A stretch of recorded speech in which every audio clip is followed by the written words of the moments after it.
Just have to lay it on the probe. It also needs a ground, and then this connects it to our scope. So if we wanted to do that, we go to channel 1. Notice it has 2 tabs here, and there's 2 ears here. So we line it up. Oh yeah, So channel 1, right? watching the setup. That's on channel A. We could pick any of them. It doesn't matter. I'm just picking the first one. If you could put that to the negative post of the battery. Well, so then we have our ×1 probe, or our normal, just kind of like our multimeter lead probe. Here we have our red and our black. This has to be grounded. Or I just noticed that they are the same colors. It's the screen, right? Well, they don't match it. No? So if I put this on channel, so right now channel A, I have It's my blue, this right? hooked up. My blue lead, I'm going to put it on B. B is actually red. Oh, okay. So now you can change your channel colors to match your leads if it helps that's you visualize. Well, let's put that on B. It twists, it plugs on and then twists like 90 degrees to lock. Then we need a ground. So I like to use the alligator clip here.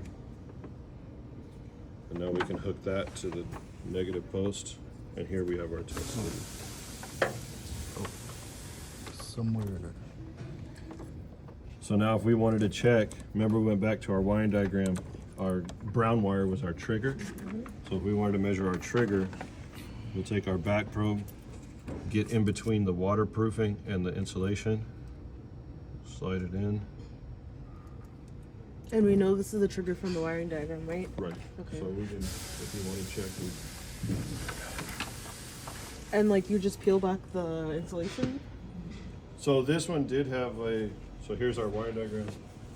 Brown is going back to our ECM, so that's our trigger. Here's our coil. The green is coming back from a fuse, so this should be our primary voltage feed, and black is our ground. If we wanted to measure our trigger, so we're going to have to back probe there. So this had a plastic cover on it that's been removed, just so we could access this.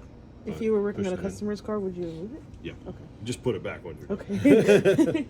But then, if we wanted to measure, let's say our primary voltage here, now we're gonna have to get another test lead, hook it on channel C.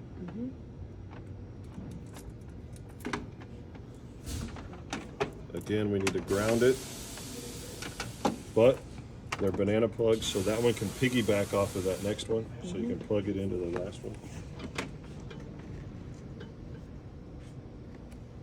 There we go. Oh, Sorry. And then same thing, we can back probe here. Let's do our primary power supply. All right.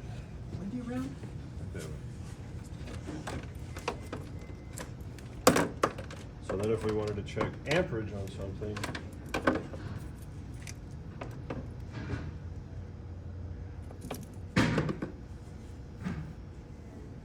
this is the downside of having 4 channels, you get a bunch of wires. We need an amp clamp. Again, we can have 20 amp or 60 amp setting. We're only doing about 10 amps, so we'll go to 20. Make sure your power light's on and your little battery light's not on. And we'll hook this up to channel D.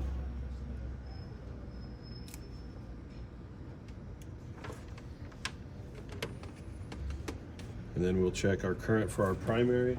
Again, we can do either the power side or the ground side. We have a 0 button here. You'll hold it near your circuit, 0 it out, and then clamp it around our wire. So you get current out on the ground side too?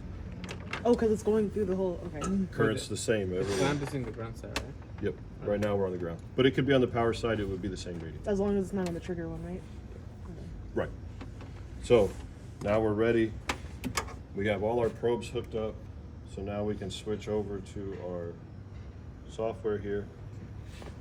It's running. We got a noisy signal here. Do we I'm have gonna to close zero it? this. I'm gonna close this out because it's all messed up. We swapped leads around and everything else. So I'm gonna fire up our Picoscope software.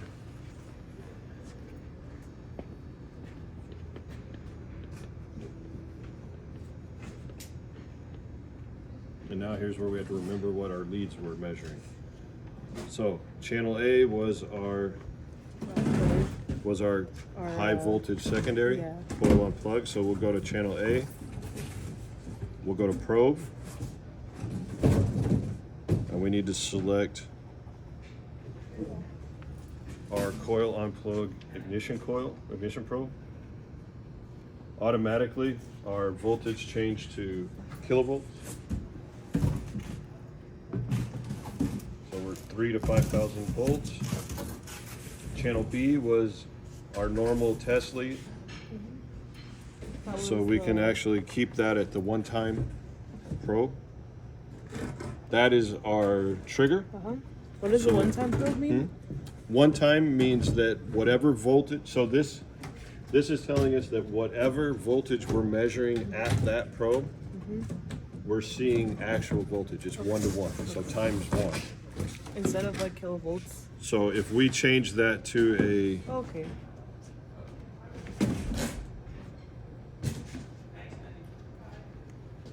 times 10, that means whatever voltage we're seeing here, take it times 10, and that's what we're actually measuring. Okay.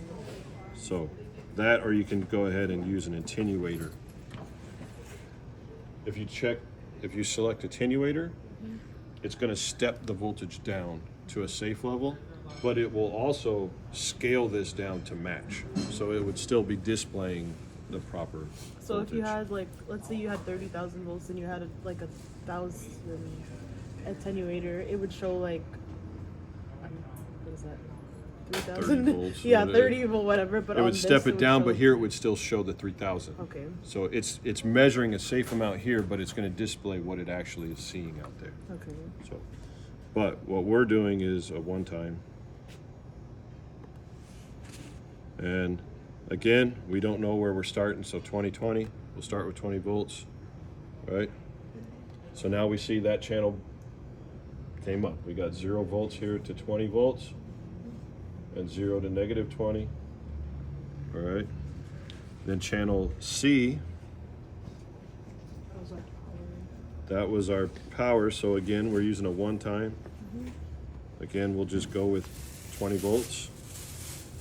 And then D is our amp clamp. So here we'll go to D. We got to go down to probe, and we can check 60 amp clamp on a 20 amp mode, because that's where we flip that first switch to. So we'll select that. And then we want to start, let's say we'll start at 20 amps because we don't know. So now that fired up here. All right. So now we're ready to start our measurements. We got everything set up. So go ahead and start the car.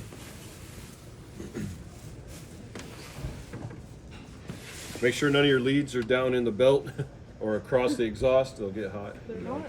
No, we're good. All right. So now we're getting our readings, but it's all over the place. So now we can use our trigger to help us center that on the screen. So if we go to trigger and we go to repeat, right now it's on A, but remember A is our high voltage plug, and we're not using it right now, it's just laying here, so we're not seeing anything. So let's change that to a channel, let's change it to D. And now this yellow diamond is gonna be our trigger level. So let's move that up. So now anytime this channel crosses this point, it's going to hold that waveform there in the center for us. So if we wanted to see more of what happens after this, then you can just drag that over and it'll move everything that way, or you can put it this way, whichever. So now we're seeing our amperage build for our primary coil. This is our trigger for the driver in the coil. And then we still are seeing nothing here because I'm not holding the wand onto the coil. And we see our primary voltage here with our inductive kick here.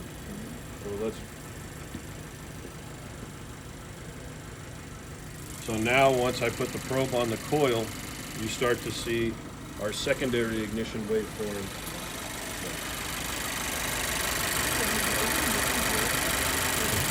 It's running.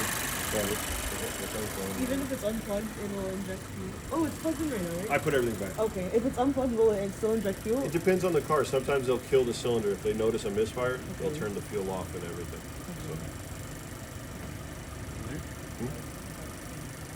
So, Ooh. if I take it off, secondary goes away. If you want to get a reading and also be able to now let go of this and still come back and look at it, you can hit pause, or we can change our trigger instead of repeat to a single. And it grabbed it and now it froze. And now we can come in and start looking at our levels and analyze what we caught. So, That's it? that's it.